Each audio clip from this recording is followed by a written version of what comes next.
Hello friends, आज के video में हम लोग क्लास 9th के मैथ सब्जेक्ट का एक्सरसाइज 1.5 का क्वेश्चन नंबर 3 सॉल्व करने वाले हैं। इसमें सिंपलीफाई करना है। तो 4 क्वेश्चन है। पहले क्वेश्चन में क्या कहा जा रहा है कि 2 टू द पावर 2/3 है, okay, and 2 to the power 1/5 है। तो क्या चेक करोगे कि दोनों का बेस सेम है कि नहीं। पहले हम लोग ये चेक करेंगे, अगर बेस सेम है तो पावर क्या हो सकता है, ऐड हो सकता है, सब्ट्रैक्ट हो सकता है। तो अब चेक करेंगे दोनों के बीच में मल्टीप्लाई का साइन है। इट मीन्स दोनों ही पावर क्या हो जाएंगे, दोनों पावर को हम लोग ऐड कर देंगे। ठीक है, बेस सेम रहता है। हम लोग को फॉर्मूला पता है ना कि ए टू दी पावर अगर m है, मल्टीप्लाई अगर a to the power n है, तो आप क्या करते हो, बेस सेम है तो पावर को ऐड कर देते हो। कब ऐड करते हो, जब दोनों के बीच में मल्टीप्लाई का साइन हो तब। वहीं अगर a to the power m होता, divide by a to the power n होता, तो हम लोग क्या करते, a to the power m minus में हम लोग लगा देते n। क्यों लगाते, क्योंकि यहाँ पे दोनों ही डिवाइड में है। ठीक है, तो इसको सॉल्व करते हैं। क्या होगा, तो हम लोग बेस रख देंगे 2। ठीक है, इसका पावर क्या हो जाएगा, दोनों को ऐड कर दोगे तो 2/3 प्लस 1/5। ओके, तो इसके बाद क्या करोगे आप, 2 टू द पावर, दोनों का एलसीएम ले लेते हैं हम लोग। एलसीएम हो जाएगा 15 एंड करोगे तो 3 5 जा 15, तो 5 2 जा 10 प्लस 5 3 जा एंड 3 1 जा, तो ये हो जाएगा 3। तो 2 टू द पावर बन जाता है आपके पास 13/15। ठीक है, this is your answer. Second number में क्या कहा जा रहा है, देखिए जो भी है हम लोग बस पावर पे ध्यान देंगे। अब ये पावर है 1/3 में, हम लोग को पता है ना कि अगर 1/3 होता, पावर 2 है, तो इसको मैं ऊपर ले जाना चाहूँ तो क्या कर सकता हूँ, तो 3 पे पावर -2 करेंगे, ये हमें पता है।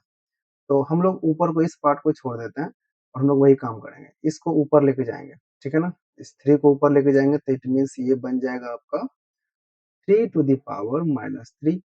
ठीक है, बाकी पावर तो आपके पास वही है 7। तो क्या करोगे, पावर पे पावर यानी एक्सपोनेंट पे एक्सपोनेंट है, तो एक्सपोनेंट पे एक्सपोनेंट मल्टीप्लाई करते हैं, then it becomes 3 to the power -3 multiply 7। तो क्या बन जाएगा आपका 3 टू द पावर -21। अब अगेन इस पावर को हम लोग को पॉजिटिव में कन्वर्ट करना है, तो क्या करेंगे, इसको नीचे लेके आ जाएंगे 3 टू द पावर 21। ये आपका हो जाता है सेकंड नंबर का आंसर। थर्ड नंबर क्वेश्चन में चलते हैं। क्या कहा जा रहा है, देखो ये है 11 पे 1/2, 11 पे 1/4। तो हमें पता है कि अगर कोई भी दो नंबर फ्रैक्शन में हो, रेशियो में हो, और एक्सपोनेंट भी लगा हुआ है 1/2 1/4, तो हम लोग एक फॉर्मूला चेक करेंगे, a to the power m divide by a to the power n। क्या लिख सकते हो इसे, a to the power m minus n लिख सकते हो, क्योंकि दोनों ही डिवाइड में है और प्लस दोनों का बेस सेम है। तो यहाँ पर देखो बेस 11 बेस 11, दोनों का बेस सेम है तो 11 लिख दिया हमने, और ऊपर आ जाता है 1/2 माइनस 1/4।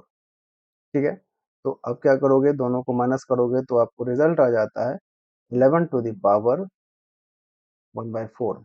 इसे आप लिख सकते हो रूट अंडर 11, यानी फोर्थ रूट ऑफ 11। ये हो गया हम लोगों का क्वेश्चन नंबर 3 का आंसर।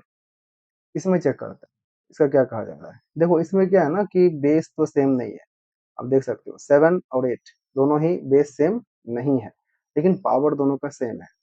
पावर सेम है, हमें पता है कि अगर बेस सेम ना हो, means A to the power m multiply, base कोई अलग है तो b रख दिया, इसके पावर भी, इसका पावर भी m है। तो क्या करोगे, a मल्टीप्लाई b का पावर कर देते हो, जो कॉमन है उसको उठा के यहाँ रख देते हैं। ठीक है ना, तो यहाँ बेस सेम तो नहीं है ना, तो पहले बेस को पावर से अलग करके आपस में मल्टीप्लाई कर दो। जो कॉमन बेस था उसको यहाँ पे रख दो, 1/2 इसमें भी है, 1/2 इसमें भी है और 1/2 इसमें भी है, तो हमने रख दिया। अब इसको अगर सॉल्व करते हो तो क्या आएगा, तो 56 का पावर हो जाएगा 1/2। ठीक है, तो इसे आप इस तरह से भी रख सकते हो, 56 का स्क्वायर रूट भी रख सकते हो। अगर 56 को ब्रेक करो ना, लाइक इस तरह से ब्रेक करोगे तो 56 को आप लिख सकते हो 2 मल्टीप्लाई 2 मल्टीप्लाई 2 मल्टीप्लाई 7। इस तरह से आप लिख सकते हो।